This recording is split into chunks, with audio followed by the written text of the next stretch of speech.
Terminator বা the matrix সিনেমায় দেখানো স্বয়ংক্রিয় কৃত্রিম বুদ্ধিমত্তার নিয়ন্ত্রণহীনতা কিংবা পারমাণবিক বিপর্যয়, একসময় এগুলোকে মনে করা হতো বৈজ্ঞানিক কল্পকাহিনী, কিন্তু বর্তমান ফ্রন্টিয়ার মডেলগুলোর দ্রুত বিকাশকে নীতি নির্ধারকদের জন্য এক বাস্তব আশঙ্কায় রূপান্তর করেছে।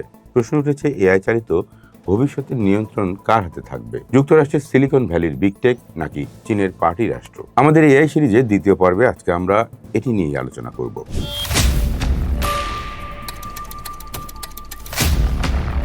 দুই দেশের পারস্পরিক বৈরিতা সত্ত্বেও কূটনীতিক স্তরে এক নতুন ধরনের তৎপরতা দেখা যাচ্ছে। সংশ্লিষ্ট কূটনীতিক সূত্রগুলোর মতে, এই দুই পরাশক্তি কৃত্রিম বুদ্ধিমত্তার ঝুঁকি নিয়ন্ত্রণ নিয়ে আলোচনায় এগিয়ে আসতে প্রস্তুত। নিজেদের তৈরি ফ্রন্টিয়ার মডেলগুলোর উপর থেকে নিয়ন্ত্রণ হারানোর যৌথ আশঙ্কা থেকেই তাদের এই আলোচনার সূচনা হতে যাচ্ছে। দুই পরাশক্তির উদ্বেগ মূলত তিনটি স্তরে ভাগ করা যায়। প্রথম এবং সর্বোচ্চ স্তরটি হলো অস্তিত্বের সংকট এবং অ্যালাইনমেন্টের ঝুঁকি। কৃত্রিম সাধারণ বুদ্ধিমত্তা বা এজিআই যদি এমন কোনো স্তরে পৌঁছায় যেখানে মানুষের নির্দেশ অমান্য করে নিজেই নিজের কোড পরিবর্তন করতে শুরু করে, তবে সেটি মানবজাতির জন্যই হুমকি হয়ে দাঁড়াবে।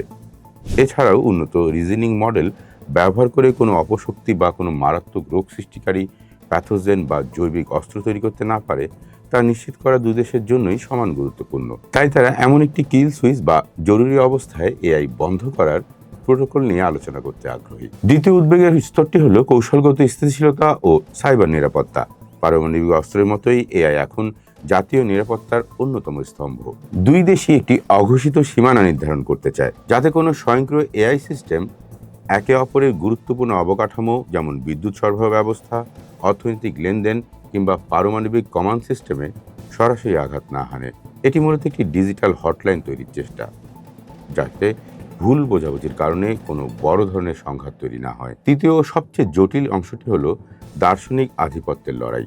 বিশ্বমঞ্চে দুই দেশই জনস্বার্থ শব্দটিকে ব্যবহার করলেও তাদের লক্ষ্য সম্পূর্ণ আলাদা। চীনের প্রধান ভয় পশ্চিমাদের আদর্শিক দখলদারিত্ব বা আইডিওলজিক্যাল ক্যাপচার। বেইজিং মনে করে পশ্চিমা মডেলগুলোর মধ্যে এক ধরনের উদারনৈতিক পক্ষপাত থাকে, যা চীনের কমিউনিস্ট পার্টির সমাজতান্ত্রিক আদর্শ ও রাষ্ট্রীয় স্থিতিশীলতার জন্য হুমকি। তাই বেইজিং এআই নিয়ন্ত্রণের অধিকারটি দেশের নিজস্ব সার্বভৌমত্বের উপর ছেড়ে দেওয়ার দাবি জানায়। বিপরীতে যুক্তরাষ্ট্রের ভয় কর্তৃত্ববাদী শাসন ব্যবস্থার বৈশ্বিক বিস্তারকে।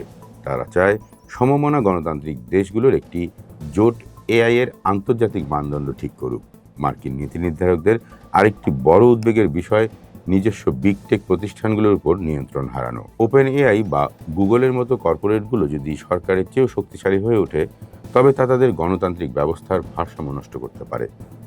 তাহলে দু দেশে এই মিলিত আলোচনার পেছনে আসল চালিকা শক্তি কি? সেটি হলো মিউচুয়াল অ্যাসিড ডিস্ট্রাকশন বা পারস্পরিক নিশ্চিত ধ্বংসের ভয়। স্নায়ুযুদ্ধের যুগে পারমাণবিক অস্ত্রের ক্ষেত্রে যেমন উভয় পক্ষ জানত যে একটি ভুল সিদ্ধান্ত বিশ্বকে ধ্বংস করে দেবে, ফ্রন্টিয়ার এআইয়ের ক্ষেত্রেও বিষয়টি একই রকম।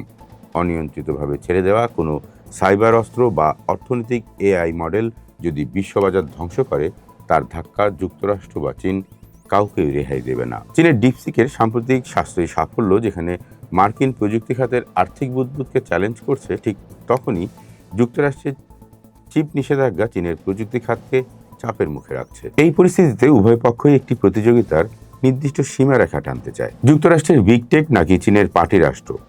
কর্তৃত্বের এই লড়াইয়ে কেউ চায় না যে কোনো অনিয়ন্ত্রিত তৃতীয় শক্তি বা কোনো স্বাধীন রক এআই তাদের ক্ষমতার কাঠামোকে ভেঙে দিক।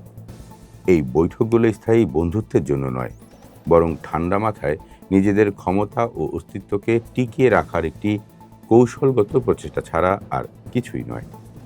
সময়ের অন্য পাঠ দেখুন। থাকুন ঢাকা পেপারসের সাথে।